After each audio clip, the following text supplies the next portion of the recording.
자, 세금계산서. 세금계산서. 네, 이거를 정확히 뭔지 모르고 사업을 한다. 말이 안 되는 겁니다, 사실. 물론 이거 모르고 사업 잘 하시는 분들도 많긴 한데요. 지금 이렇게 영수증 같은 건 어떻게 끊어줘야 하나요? 그러니까 이 영수증을 어떻게 끊어줘야 되는지도 모르고 사업을 한다. 말이 안 되잖아요. 말이 안 되는 거죠. 그러니까 요거는 꼭 알아두셨으면 해서 이제 정리를 해놓으려고 하는 거고요. 이제 사업자가 끊어주는 영수증의 대표적인 영수증은 세금계산서예요.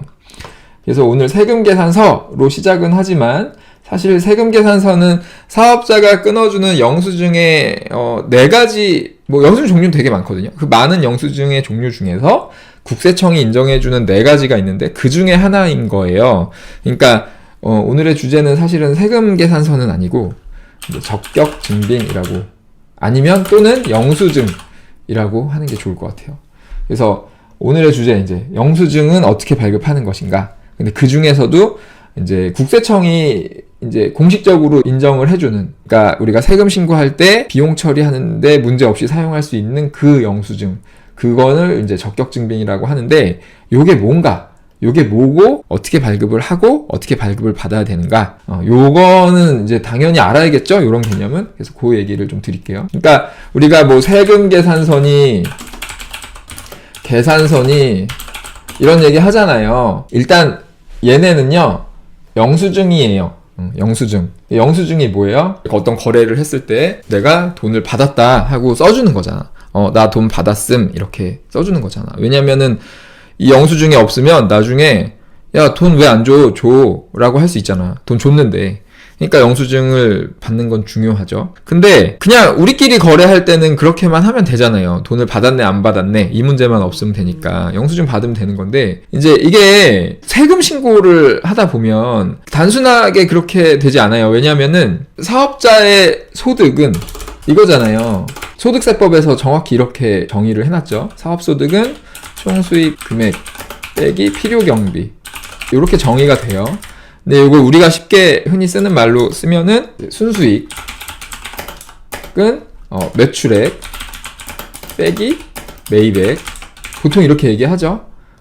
요 개념이에요. 요 개념. 그러니까 총수익 금액은 사업장으로 들어온 돈, 매출액도 있고, 근데 매출액 말고 또 더 있거든요. 그래서 그거를 총수익 금액이다 라고 얘기를 하는 거고, 필요경비는 우리가 사업하는데 필요해서 쓴 돈 다 합친 거, 매입액뿐만 아니고 뭐 이것저것 많으니까 이게 정확한 개념인 거죠.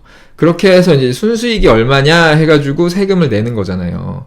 부가세도 비슷한 개념으로 이제 부가세를 내는 거고, 그러면은 뭐 소득세든 부가세든 간에 요게 클수록, 지출한 금액이 클수록 내가 돈을 쓴 게 많을수록 세금이 적어지는 거거든요. 그러니까 경비가 많아지면, 그러니까 우리가 돈을 써서 영수증을 많이 받으면 그러면 사업소득도 줄어드는 거고, 그러면 소득세도 조금 내는 거고, 부가세도 조금 내는 거고, 막 그렇게 되거든요. 그러니까 이게 되게 중요한 거예요. 영수증을 많이 받는 게, 세금을 적게 내려면은. 예. 그래서 증빙관리 잘하라는 얘기 많이 하잖아요. 그러니까 영수증이 많이 받는 게 되게 중요한데, 근데 만약에 영수증을 쉽게 그냥 막 만들 수 있으면 사람들이 영수증을 막 가라로 써가지고 이렇게 막 세금 신고할 수 있겠죠? 그러면은 국세청이 세금을 많이 거둘 수가 없잖아요. 그래서 이제 요런 게 필요하죠. 영수증에다가 내가 돈을 받았다라는 것만 이제 쓰는 게 아니고 양쪽 사업자 정보를 다 쓰는 거야. 그러니까 이렇게 사업자 A하고 사업자 B하고 이렇게 둘이 거래를 했어요. 거래를 했는데 얘가 이제 매출 공급자, 얘가 공급 받는 자, 얘가 매출이고 얘가 매입이야. 그러면은 돈이 어디에서 어디로 가요? 공급 받는 자에서 공급하는 사람으로 가잖아요. 돈이 이렇게 가잖아요. 그죠? 돈이 이렇게 가는데, 그럼 영수증을 돈 받은 A가 B한테 발급을 해주잖아요. 근데 여기다가 그냥 뭐 몇 월 며칠 날 얼마 받았습니다 이렇게만 하면은 우리가 B가 이거를 영수증을 막 가라로 써가지고 세금을 조금 낼 수 있으니까 그렇게 하지 말고, 그 영수증에다가 이 사업자 정보 다 쓰라는 거야. 공급한 사람의 사업자 정보도 쓰고 공급 받은 사람의 사업자 정보도 쓰고. 왜 그렇게 하냐면, 그렇게 하면 얘는 이거를 비용으로 처리하는데 얘가 비용으로 처리할 때 누군가는 이게 매출이 되잖아요. 그래서 얘는 이거를 매출로 신고해라. 그래서 얘는 요거를 영수증을 써가지고 세금이 줄어들지만, 근데 이 금액이 그대로 얘는 요 앞으로 가잖아요. 매출로. 그러면은 얘는 그대로 또 세금이 늘어나거든요. 그러니까 요거 때문에 국세청이 세금이 줄어들 일이 없죠. 밸런스가 맞잖아요. 그러니까 이 영수증에다가 니네 마음대로 쓰지 말고 공급하는 자가 누구고 공급받는 자가 누구고, 그래서 몇 월 며칠에 얼마를 주고받았는지 써. 그렇게 해서 나온 게 이제 세금계산서죠. 그게 세금계산서가 생긴 거를 이렇게 얘기하는 김에 보는 게 좋겠죠?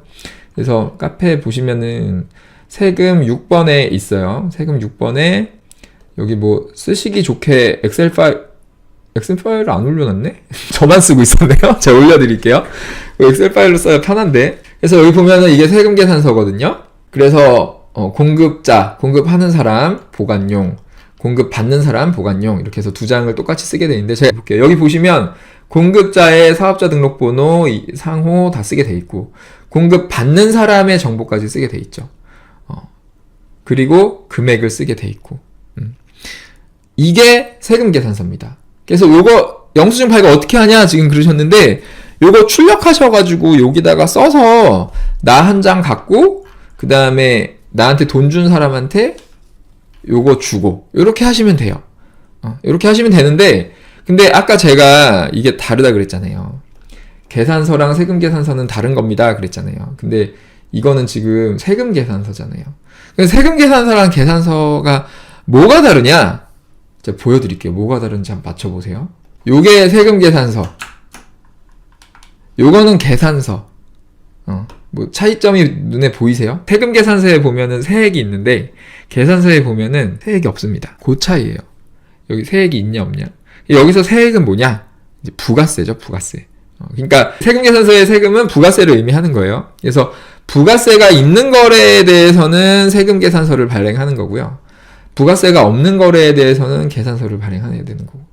여기서 공급 가액, 세액 뭐 이렇게 얘기했는데 참고로 요걸 합쳐서 공급 대가라는 용어를 쓰고, 근데 이런 개념들을 이제 알아야 이런 걸 발행할 수 있잖아요. 그래서 알아야 될 것들이 좀 있는데, 요런 개념들을 제가 여기 세금 0번, 세금의 정석, 부가가치세에 다 말씀을 드린 거니까 요거를 꼭 보세요. 이거 부가세의 개념을 알아야 돼요. 계산서, 세금계산서를 잘 이해하려면. 그래서 일단 계산서, 세금계산서는 요렇게 이해하시면 되고, 근데 이제 이 증빙발급이 발전해온, 그러니까 영수증이, 국세청이 인정해준 영수증이 발전해온 역사를 좀 생각해보면, 처음에는 요거였어요. 당연히 종이로, 요걸 출력해서, 아니면 뭐 문방구 가서 요거 사서 써도 되고, 옛날에 요런 거 많이 사서 썼을 거예요. 그래서 요거 사가지고 여기다가 써서 주고받고 이거 가지고 국세청에 제출하고 이렇게 했을 텐데, 그거는 70년대 80년대 얘기고, 이제 90년대 2000년대 지나면서 뭐가 나왔어요?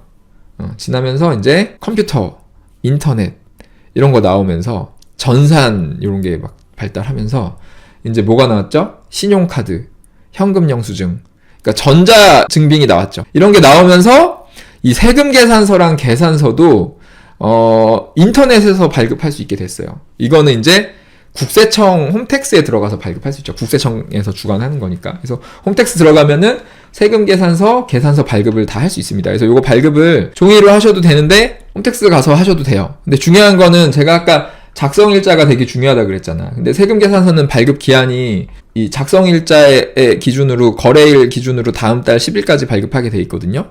그래서 만약에 이번 달에 거래를 했어. 작성일자가 이번 달이야. 그러면 무조건 다음 달 10일까지는 홈택스에서 발급을 해야 돼. 그게 지나면 서로 가산세가 나와요. 그래서 그러면 안 되니까 전자로 발급하는 게 다 좋은데 그 날짜를 이제 빼도 박도 못하게 이제 지켜야 된다는 그런 문제가 좀 있고요. 그러면 그냥 종이로 발급하면 되지 않냐? 그게 또 안 됩니다. 처음에 이제 신규 사업자들은 되는데 사업장 규모가 어느 정도 커지면은 전자로 발급을 해야만 돼요. 여기 기준이 있어요. 법인 사업자는 무조건 전자로 발급해야 되고요. 그 다음에 매출액 10억 원 이상이면은 그 다음 해부터 전자로 발급해야 되고, 특히 이제 과세 사업자 과세 매출 3억 이상이면은 그 다음 해 전자로 발급을 해야 돼요. 그래서 그런 거 이제 있으니까 이렇게 하고.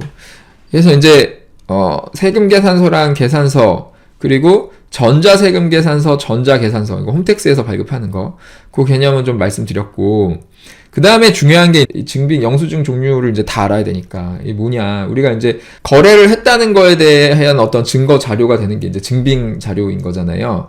근데 이 중에서 이제 국세청에서 공식적으로 딱 인정해주는 거를 이제 적격증빙이라고 하고, 요게 이제 부가세 신고할 때 부가세를 적격증빙이 있어야만 다 받을 수 있거든요. 그래서 이 적격증빙으로 인정이 되는 게 이제 4가지인데요. 적격증빙 4가지 정리하고 마무리할게요. 세금계산서, 방금 말씀드렸죠. 뭐 전자든 종이든 상관없고요. 그 다음에 계산서가 있고요. 그 다음에 현금영수증, 그 다음에 신용카드, 요렇게 있는 거예요. 그래서 처음에 1970년대, 80년대에는 당연히 종이 계산서, 종이 세금 계산서 밖에 없었을 텐데, 이제 나중에 요런 게 생기면서는 요런 거를 받아도 다 돼요. 왜냐면 국세청이 다 알잖아. 얘가 진짜 거래했구나, 누구랑 거래했구나, 이런 걸 다 알 수 있기 때문에, 요게 있으면, 내가 거래했을 때, 요게 있으면, 세금 계산서나 계산서 발급 안 해도 됩니다. 오히려 이제 이중으로 발급해버리면, 이중으로 막 비용 처리 넣고 이럴 수 있으니까, 이중으로 발급하지 말라고 이렇게 돼 있어요.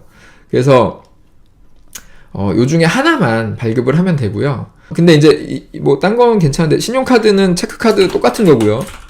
아무 상관이 없고 자주 여쭤보시는 게, 그 다음에 현금영수증은 사실 2가지거든요. 직장 근로자 연말정산 할 때 쓰는 근로자 소득공제용이 있고, 그 다음에 사업자 지출증빙용이 있잖아요.